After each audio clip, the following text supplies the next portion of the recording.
Nageenya adursu akkam jirtu kabajamtoota daawwattoota Oromiyaa Miidiyaa Neetwork oduu galgala kanaaf qabannee dhiyaanneen isinitti hima oduu waliin Annaimaa Umari. Godina Wallagga Lixaa aanaa Laaloo Assaabiitti humnoonni mootummaa namoota nagaa 5 ajjeesuun dhaga'ame. Dargaggoota 9 immoo magaalaa Innaangootti mana maatii isaaniitii qabamanii hidhamanii asbuuteen isaanii dhabame keessa dargaggoon tokko mana hidhaatii baafamee ajjeefamu jiraattonni himanii jiru. Gabaasaa qindaa'ee Muhammad Fantaalirraa dhageessu. Taateen rifachiisan kun godina Wallagga Lixaa aanaa Laaloo Assaabii magaalaa Innaangoo keessatti raawwatame. Ana Laaloo Assaabii magaalaa godinichaa Gimbirraa kiiloomeetira 23 fagaachee argamtutti rakkoo nageenyatiif saaxilamuun lubbuun namoota nagaa hedduun guyyarraa gara guyyaatti dabraa jira. Guyyoota 3 asitti achi buuteen nama 9 ganda tokko keessaa dhabameeraa jedhu jiraattonni. Namoota 9 keessa dargaggoo Dafaa Saamu'eel halkan gaafa qabamee sanam ajjeefamuun reeffisaa balbala maatii isaa fuulduratti akka gatameetu himame. Dargaggoonni kunniin namoota nagaa gariin barattoota ganna kana boqonnarra jiran gariin ammoo hojjetanii kan maatii ofii jiraachisan ta'uudha maddeen Oromiyaa Miidiyaa Neetwork kan ibsan. Ji'a tokko as gandoota aanichaa kanneen akka Tosiyoo Mulee, Daalatti, Qoo'ee Mulee, Waragoo Arsammaa, Laaloo Wanjoo, Gomboo Kooraam, Agaloo fi Aaxxosii bakka jedhamutti namoonni hedduun humnoota mootummaatiin akka ajjeefaman gabaasuun keenya ni yaadatama. Roobii kaleessaas dhalattoonni magaalaa Innaangoo baay'inaan 9 ganda duwwaa tokko bakka addaa Biiftuu jedhamu qabamuun kaampii waraanatti guyyaa tokkoof erga hidhamanii boodam namoonni muraasni mana hidhaatii baafamuun dhabamsiifamuutu himame. Namoota ajjeefaman gidduudhaa namni 2 obboleeyyan akka ta'aniif dheengadda guyyaa gaafa kibxataa galgala mana maatii isaanii keessaa humnoota mootummaatiin fudhatamanii galgalma sana dargaggoo Dafaa Saamu'eel magaalaa Innaangootti rasaasan ajjeefamee reeffisaa balbala mana maatiitti gatamu namoonni ijaan argan himan. Walumaa galatti aanaa Laaloo Assaabii ganda Gomboo Kooraatti nama 3 Innaangoo ganda duwwaa tokkotti nama 1 magaalaa Dongorootti namni tokko humnoota mootummaatiin guyyaa kaleessaa ajjeefamu maddeen Oromiyaa Miidiyaa Neetworkitti himanii jiru. Guyyaa jalqabaa kan qabame walfaana nama 5 turanii.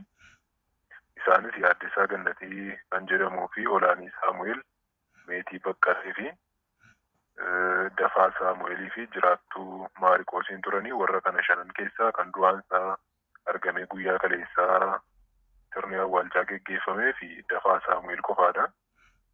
Akka odeeffannoo qabnutti immoo isaan sana keessaa Yaaddesaa Gannatii halkanuma sana Dafaa wajjin ajjeesuuf gaafa isaan baasanii akka milikeera halkanuma sana kan jedhamutu jira.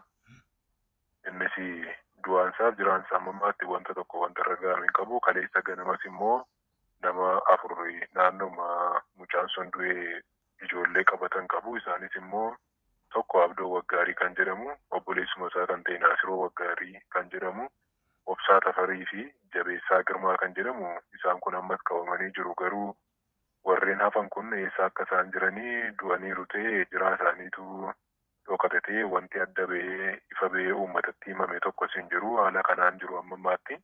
Hanga ammaattis reeffi nama tokko argamee awwaalamus namni tokko uffata isaa qofatu argame kan jedhan maddeen namoota butaman keessaa namni 3 bakki buuteen isaanii dhabamuu fi mana hidhaa fi kaampilee waraanaa magaalicha jiran keessallee dhibamuu maddeen Oromiyaa Miidiyaa Neetworkitti himanii jiru. Aanaa Laaloo Assaabii bulchiinsa magaalaa Dongoroottis guyyaa kaleessaa jechan suukanneessan dargaggoo naga qabeessa fi jiraataa magaalichaa ta'e tokko irratti raawwatamu maddeen himanii jiru. 9 nama 9 keessaa namni tokko du'aansaa kan argamedha. Namni tokko immoo ajjeesuuf baasanii halkanuma sana kan harkaa milikeera. Warri kaanii ammaa fi warri kaan kaambii jiru jedhama. Inni kaan immoo waajjira poolisii jiru jedhama. Ammaatti du'aan isaaniif jiraan isaanii qabatamaa wanti tokko wanti adda ba'e tokko hin jiru. Akkuma kana Dongoroo keessatti illee daandii asfaaltii irratti baasanii ijoollee qeerroo ajjeesaniiru. Darbees immoo achuma aanaa sana keessa ganda Gomboo jedhamu keessatti ijoollee dhiiraa nama 2 rasaasaan ajjeesanii shamarran tokko immoo fayyaadhumatti mukatti rarraasaniiti kan isaan deemanii. Ammaatti wanti adeemsifamaa jiru baay'ee kan nama gaddisiisudha. humnoonni mootummaa yeroo hawaasaa dararanis ta'ee hidhamtoota yeroo qoratan bakka waraanni bilisummaa Oromoo jiru himuu diddan jechuun akka gaafachaa turanis maddeen keenya kunniin ibsanii jiru. Rakkoon aanaa laaloo Assaabii keessatti mul'ate kun irra deddeebiin taatee argamaa jiru ta'uu kan himan jiraattonni hawaasni nagayaa doorsifamaa hidhamaa fi akka bineensaatti adamsamee ajjeefamaa jira jedhu. Wallagga Bahaa aanaa Saasiggaatti miseensa gaachana sirnaa nama ta'e qofaatu tajaajila hawaasaa argata waan jaameef jiraattonni rakkoof saaxilamaa jirraa jiru. Gargaarsa adda addaa dhaabbilee miti mootummaatiin taasifamu akkasumas tajaajila mootummaa biraa argatan kanneen akka xaa'oo sanyii filatamaa, zayita, sukkaaraa fi kanneen biroo dhorkamanii jiraachuu jiraattonni Oromiyaa Miidiyaa Neetwoorkitti himanii jiru. Ammaas gabaasa dabalataa Muhammad Fantaalirraa dhageenya. Kennaa tajaajila hawaasummaa waajjiraalee mootummaarraa argachuuf dirqama miseensa bilxiginnaa yookaan miseensa gaachana sirnaa tahuu qabdu waan jedhaniif hawaasni rakkoof saaxilameeraa jedhuun jiraattonni aanaa Saasiggaa. Wallagga Bahaa aanaa Saasiggaatti gargaarsa adda addaa dhaabbilee miti mootummaatiin taasifamu dabalatee kennaa hawaasummaa zayita midhaan nyaataa sukkaara fi xaa'oon tajaajila maayibaasii karaa waajjiraalee mootummaatiin kennamanii hundarraa namoonni miseensa bilxiginnaa fi ijaarsa gaachana sirnaa keessan jirre dhiibamaa jiru jechuun hawaasni komii isaanii Oromiyaa Miidiyaa Neetwoorkitti himan. Ijaarsi bara Oppidiyoo durii maqaa tokko shanee jedhuun ture yeroo ammaa kana maqaa jijjiirrachuun gaachana sirnaa jedhamee deebi'eera kan jedhan maddeen namoonni ijaarsicha keessatti ijaaramanii hojii siyaasaa bilxiginnaa hin hojjenne tajaajiloota kennaa hawaasummaa hundarraa moggifamaa jiraachuu OMN itti himan. Gaachana sirnaa jirta qofa yoo ta'e kan argatu akka addanaatti jechuudha. Loojistikii daddaa yoo fakkeenyaaf gandoota keessa waan akka kaasaa keessa jirta yoo ta'e dhimmoota adda addaa odeessa adda addaa isaaniif hin kennita yoo ta'e ati isaanirraa achi argatta waamsisaa achi fayyadamtu dhimma kanaatiin wal qabsiisanirraan kanaaf namni tokko namni argatu tokko hin waan ajaa'ibu rakkoo guddaan jiru sana naaf rakkina guddaatu jira jechuu dandana yoo akkas ta'e qofaadha kanatti argattu. Namoonni kana dura immoo caasaa garaagaraa caasaa keessa jiru siin jedheera amma uummata keessaa kan hin jedhamu kan filaman akka caasaa mana gaachana sirnaa kana keessatti kan leenjanii namoota maalitti maal godhaa jiru nama nagaa nama harkisaa waa tokko hin qabne kun shaneedha kun akkasidha kun afaduudha kun hin deeggaraa nyaata keessaa fi kun bishaan akkas keessaa kun kaardii moobaayilaa guutaa dhimma jedhamuun farrajanii uummata nagaa akka balleessiidhaan jedhamuun kan leenjii uummata keessa gadhiifaman nama nagaa mana ijaatti funaanaa waan ajaa'ibuudha. Sababa kanaaf rakkoof saaxilamuu kan himatan jiraattonni namni miseensa bilxiginnaa tahuu dhabe dhiibbaa hammaataaf saaxilamaa jiraachuunsaa dhiibbaa xiinsammuu jala nu galchaa jira jechuun sarbamiinsa mirga namoomaa isaan irratti raawwatamaa jiru dubbatu. Bakka tajaajilaa hundarratti kan dursi kennamuuf miseensota bilxiginnaa qofa tahuun namni hirmaannaa siyaasaa hin qabnee fi paartii morkataa kan deeggaru mirga jiraachuu dhabuusaa agarsiisa jechuun Oromiyaa Miidiyaa Neetwoorkitti himan. Godina Harargee Bahaa fi Lixaatti beelli uummata dararaa jiru guyyumaan guyyaatti hammaachaa jiraachuun ibsame. Yeroo ammaa uummanni rakkoo beelaatiin dararamaa jiru mootummaarraa gargaarsa tokkollee dhabuu himanii uummata Oromoo bal'aa fi qaama dhimmi ilaaluurraa dirmannaa hatattamaa akka barbaadan iyyataa jiru. Dabalata qabna. Akka maddeen naannichaa OMN'if ibsanitti iddoowwan hongee fi beelaan miidhamaa jiran Harargee Lixaa aanaalee akka Hawwii Guddinaa fi Burqaa Dhintuu akkasuma Harargee Bahaa Malkaa Bal'oo dabalatee naannawa gammoojjii aanaalee Gurawaa Mayyoo Mulluqqee Cinaaksanii fi Gola Odaatti uummanni akkaan dararamaati jira. Garabbaa Oromiyaatti hedduu hongeen jabaan amma uummata keenya irratti deemaa jira. Keessaafuu aanaa Hawwii Guddinaa carcarroonaytuu aanaa Hawwii Guddinaa akkasumas Burqaa Dhintuu akkasumas Baha Oromiyaa Harargee Bahaa Gaara Mul'ataa Gola Odaa aanaa Mayyuu Mulluqqee fi Cinaaksan akkasumas gara Baabbilee dabalatee hongee hamtuudhaan uummanni rakkoo hamaa keessa jira. Aanaa cinaaksanitti ammoo addatti haleellaa naannawa daangaatti hidhattoonni daangaa ce'anii dhufan raawwatanitti dabalatee beellii gaaga'ama fidaa jiraa jechuun kan himan maddeen odeeffannoo keenya ummanni sababa beelaatiin aggaammii duraan ofirraa qolachaa ture dadhabe kallattumaan lafa isaa gadhiisaa fi jiraa jaani. Warri daangarra qubatan sababa hongee hamaadhaa wajji wal qabatee diina ofirraa ittisuu waan hin dandeenyeef lafa isaanii gadhiisanii diinaaf kallattiidhaan deemaa jiru. Kuni uummanni hongeen dhahee waan nyaatu hin qabne diina dura dhaabbachuu waan hin dandeenyeef rakkoo hamaa keessa jira. Haalli uummanni naannichaa itti jiru karaa beelaa fi nageenyaatiinis akkaan yaaddessaadhaa kan ja'an jiraattonni uummanni kun waan biyya mootummaa qabdu keessa jiraatu hin fakkaatu jechuun haala naannichaa ibsani. Gara aanaalee Harargee Bahaa kanneen akka Gurawaa, Mayyoo Mulluqee, Cinaaksanii fi Gola Odaa fa'aa kanneen keessatti waggootaan dura dhaabbileen gargaarsaa ummaticha hanga tokko gargaaranis yeroo ammaa mootummaas ta'ee dhaabbileen miti mootummaa miidhaa ummataa kanaaf dhimmamee fala barbaadaa jiru akka hin jirre jiraattonni ni dubbatu. Godina Harargee Lixaa aanaa Hawwii Guddinaa fi Burqaa Dhiintuutti ammoo kanaan dura gargaarsi waa xiqqoo kennamuu fi sunumtinuu akka namoota hunda waliin gahin himanii haalli amma jiru ammoo akkaan yaaddessaa tahuu dubbatu. Hawaasni kunneen osoo hongeen kun hin uumamin durallee yeroo dheeraadhaaf rakkina bishaan dhugaatii qabaachuu kan himan maddeen erga hongeen mudate ammoo namaa fi beeladoonni beelaa fi dheebuun rakkataa jiru jaani. Yeroo ammaa uummanni rakkoo beelaatiin dararamaa jiru mootummaarraa gargaarsa tokkollee dhabuun himanii uummata Oromoo bal'aa fi qaama dhimmi ilaaluurraa dirmannaa hatattamaa akka barbaadan dhaamatanii jiru. Xiinxalaan siyaasaa Yaayaa Bashiir mootummaan waraana irratti xiyyeeffatuu fi roobni dhabamuun Oromiyaa keessatti beelli akka hammaatuuf sababa bu'uuraa ta'ee jira jee.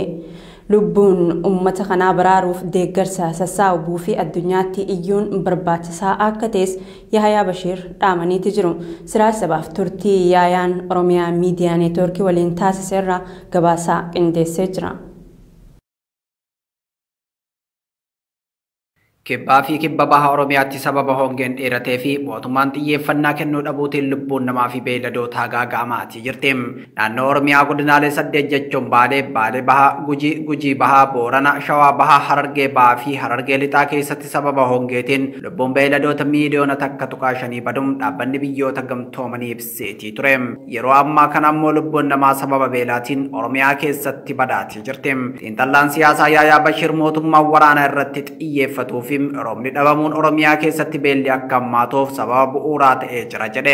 Waliigala Oromiyaa keessatti beelatu hammaataa dhufaa jira. Sababni isaas oomishni gahaan oomishamaa waan hin jirreef, caamsaan waan dheerateef, attenshiniin mootummaa waraana waan ta'eef, walumaa galatti hojiin misoomaa attenshinii waan dhabeef, kanarrattis immoo waan uumaas dabalatee roobni waan dhabameef hongeen hammaatee namnis hojii misoomarraa laaffatee mootummaanis dhimma kana quba dhabee dhimma waraanaa fi umrii dheereffachuu qofa irratti fuulleffachuurraa kan ka'e kunoo bifuma suuraa irratti mul'atu kanatu dhufee jechuudha. Yaayaa Bashiir turtii Oromiyaa Miidiyaa Neetwoorkii wajjin taasiseen kana kan jedhe yoo ta'u Oromiyaa keessatti sababa waraanaatiin oomishni gadi bu'uun balaa dhufu dursee ittisuu dhabuu fi waraanaaf xiyyeeffannaa guddaa kennuun mootummaan beelli akka lubbuu namaa fi beeylada gaaga'u taasisee jira jechuun ibse.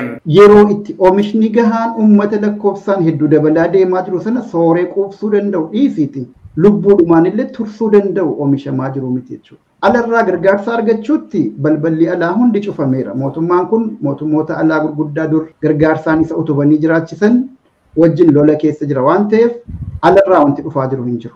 Gargaarsa dabree dhufullee qamadii xiinxanni fixe jedhaniiti tuffachaa turan.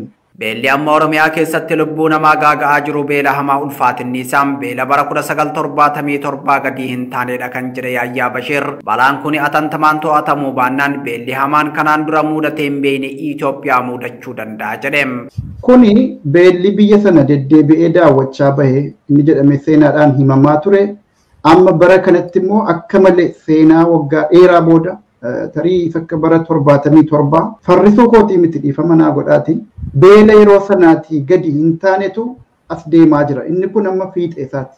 ummata balaa hongee fi beelaatiin gaaga'amaa jiru kana baraaruuf uummanni Oromoo biyya keessaa fi biyya alaa deeggarsa namoomaa sassaabuu akka qabu Yahyaa Bashiir hubachiiseetii jira. Wanni ta'uu qabu akkuma reefuu tuttuquu yaale biyya keessattis biyya alaattis sochiin uummata kana baraaruudhaaf bal'inaan jalqabamuu qaba. Kuni bifa gurguddaan lamaan deemuu danda'a akkanaa galutti tokko ka biyya keessaaf kan alaati. Inni biyya keessaaf alatti ta'u tokkoffaa kuni gargaarsa walitti qabuudha. Maallaqaan haa ta'u, midhaaniin haa ta'u, qabeenya adda addaa uummanni gumaachu gurguranii maallaqatti jijjiiranii midhaaniin bituudhaan haa ta'u biyya keessaa kana walitti qabuudhaaf koreen uummataaf dhaabbate of danda'ee ijaaramee sochiitti seenuu danda'uu qaba. Warri amma qaama mootummaa keessa ta'ee beelli kunoo jira uummata keenya fixaaraa jedhu kunis aangoo harkaa qabu yoo ta'e aangoo sanatti fayyadamanii lubbuu uummataa baraaran jennaan. Lubbuu uummataa baraaran amma yerootti mootummaa jijjiiruu maalii jennu sanatu hin taane waa'ee beelaa dubbachaa jirra, waa'ee lubbuu namaa dubbachaa jirra sa'a kanatti. Gama biraatiin hayyoota Oromoo dabalatee mootummaan Itoophiyaa amma addunyatti iyyuun deeggarsi akka taasifamu gochuu qaba jechuunis yaamicha taasiseetii jira. Lammaffaa wanti ta'uu qabu hawaasa addunyaatti lallabachuu mootummachi yoo dubbachuu dide uummanni daaspooraa ala kana jiru bifa hiriiraatiin ta'uu danda'a, bifa xalayaa barreessuutiin ta'uu danda'a.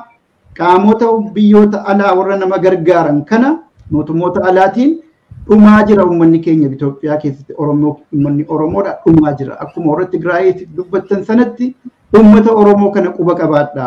Waa'een isaa hin gabaafamne. Uummata hedduutu beelaan dhumaara kan jedhu kana hojjechuu barbaachisa. Hawaasni addunyaas tumsa cimaa gochuu akka qabu himeetii jira. Dhalattoonni Oromoo kutaalee addunyaa garaagaraa irra jiraatan uummata Oromoo Oromiyaa keessatti rakkoo hongee fi beelaan dararamaa jiruuf dirmannaan hatattamaa taasifamuu fi qabaa jaani. Uummanni Oromoo akkuma kanaan dura gochaa ture biyya keessaa fi alaan waan qabuun birmachuun uummata isaa bira dhaabbachuu akka qabus dhaamaniiti jiru. Dabalata qabna.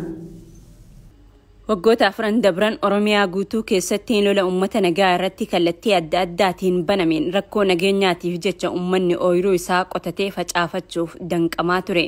Kan oomishatilleen akka itti fayyadamu dhabee waraana mootummaan bobbaaseen kaan saamamaa kaan biraa ajjeefamaa ture. Kun kanaan osoo jiruu yeroo ammaa godinaalee Oromiyaa aanota gara gammoojjii jiranitti roobni yeroo dheeraaf dhabame hongee uumametti aansee beela mudateen lubbuu namaa dabraa jira. Gargaarsa dhabuun lammiilee kanneen ammoo rakkoo kana akkaan hammeessee jira.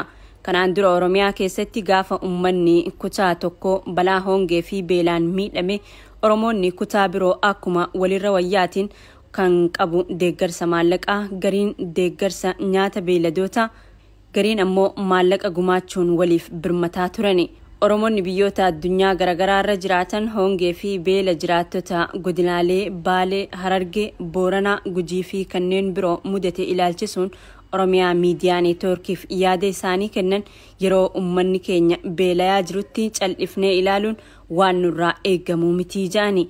Dhalattoonni Oromoo biyyoota garaagaraa jiraatan bakka jiranii wal gurmeessanii maallaqa walitti qabuun deeggarsa taasisuun warri biyya keessaa ammoo maallaqaa fi akaakuun gargaarsa kennuun waan duraan ittiin beekamnu jaani.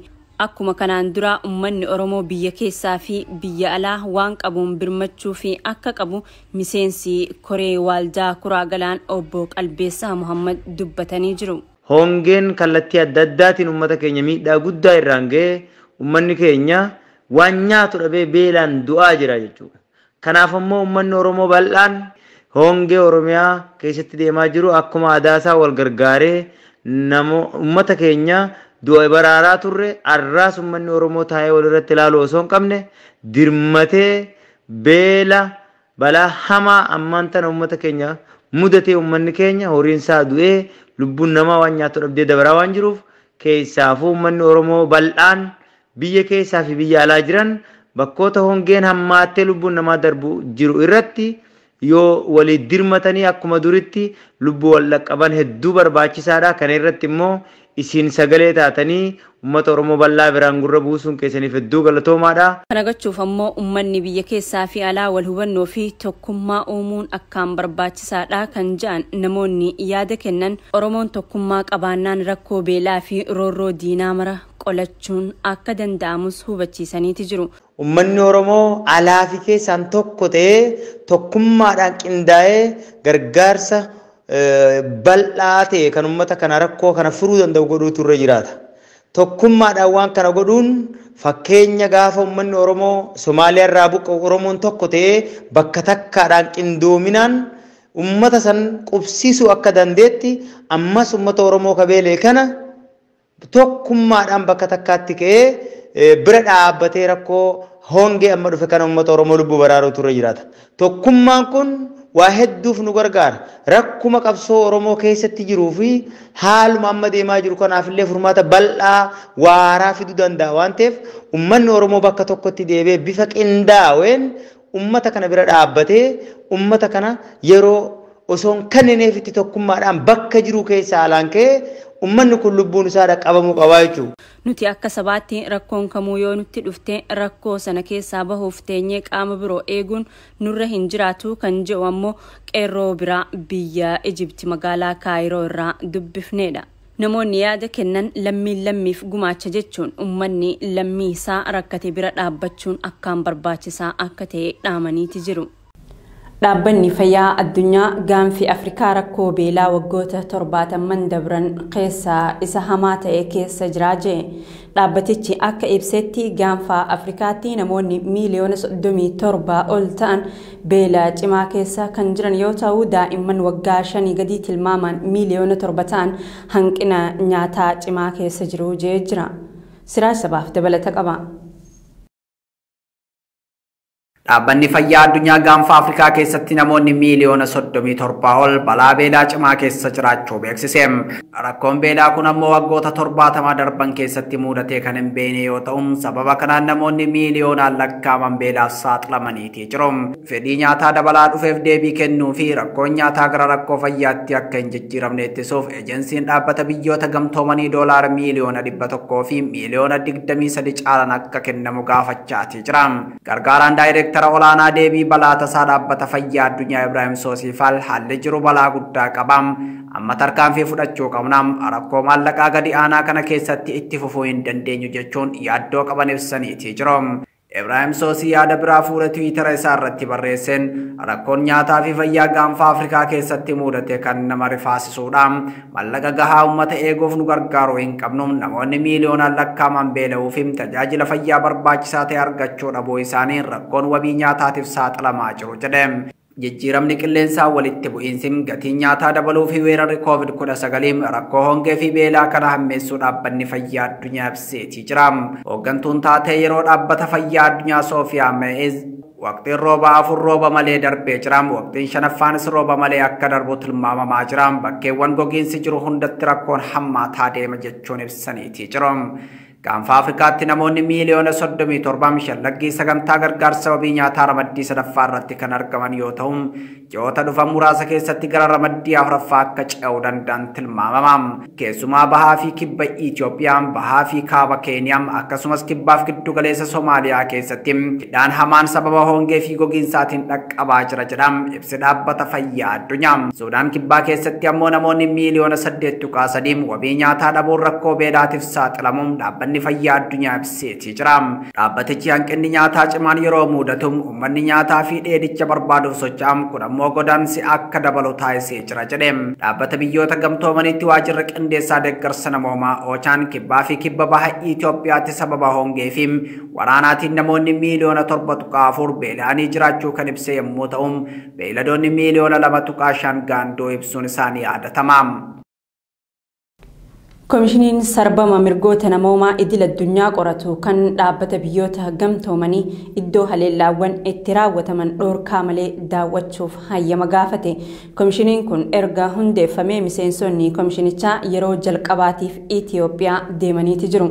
Daawwannaa jalqabaa Itoophiyaatti taasisan hordofee ibsa baasaniin bakkeewwan haleellaan itti raawwatamanii jiru ja'aman daawwachuudhaaf hayyamni hatattamaa fi hin daangeffamin akka kennamuuf eeggachaa jiraachuu himani. Miseensonni komishinichaa ministeera muummee itti aanaa fi ministeera dhimma alaa Itoophiyaa obbo Dammaqaa Mokonnin dabalatee aangaa'ota biroo waliin marii taasisaniiti jiru. Bakkeewwan haleellaan itti raawwatame dhaquun kan barbaadameef ragaa namoota ijaan arganii fudhachuudhaafi. eeyyama kanas ni arganna jedhanii abdii qabaachuu ibsa isaanii keessatti eeranii jiru. Komishiniin kun adda durummaan yeroo waraanni kaaba Itiyoophiyaatti gaggeeffametti qaamoleen waraanicha keessatti hirmaatanis sarbama mirga namoomaa raawwatan, seerota mirgoota namoomaa idil addunyaa diigaman akkasumas seera baqattoota idil addunyaa caban gadi fageenyaa fi walabummaan akka qoratu ibsi dhaabbanni biyyoota gamtoomanii baase ni eera. Oduu keenya xumuraatiin afayaayin paarlaamaa Ameerikaa Naansi Peeloosi erga Taayiwaan daawwatanii booda Chaayinaan shaakala waraanaa guddaa naannoo Taayiwaanitti taasifte. Shaakalli waraanaa kunis galaana Taayiwaan biratti kan adeemsifame yommuu ta'u, Chaayinaan shaakala waraanaa kana qarqara kaaba bahaa fi kibba bahaa Taayiwaanitti gaggeessiteen baalaastikii misaa'ila hedduu dhukkaastee jirti. Shaakala waraanaa Chaayinaan taasisaa jirtu kana hordofee Ameerikaan doonii waraanaa ishee gurguddaa USS Ronald Reagan jedhamuun beekamu gara daangaa Taayiwaanitti ergiteeti jirti. Dooniin tun xiyyaarota waraanaa ammayyaa fi loltoota humna galaanaa feete bobba'uu ishee humni galaanaa Ameerikaa beeksiseeti jira. Taayiwaan gama isheetiin Chaayinaan haala siyaasaa naannichaa jijjiiruuf dhama'aa jirti jette. Ministeerri ittisa Taayiwaan nuti muddamni kamuu akka uumamu hin barbaannu, garuu walabummaa fi nageenya keenya kan tuqu yoo taate dhaabbannee hin ilaallu jechuun fuula tiwiitaraa isaanii irratti barreessani. Ministeerri dhimma alaa Taayiwaan hawaasni addunyaa Chaayinaan sochii waraanaa ishee akka dhaabduuf dhiibbaa taasisuu qaba jechuun waamicha taasisani. Gorsaa nageenya biyyoolessaa US kan ta'an Jake Sullivan ammoo shaakalli waraanaa Chaayinaa taasiftu itti gaafatamummaa kan hin qabnee fi to'annoon ala ta'uu malaa jedhani. Maddi oduu BBC Afaan Oromooti. Tole kabajamtoota daawwattoota Oromiyaa Miidiyaa Neetwoork oduun galgala kanaaf qabanne isaan gammaatti daawwachaa turtan kana fakkaata. Oduu isinitti himuun isin faanatan turte Annayimaa Umarii gama kiyyaan nagaatti isinin jechaa qophiilee Oromiyaa Miidiyaa Neetwoork tanneen hafanii waliin turtii gaarii.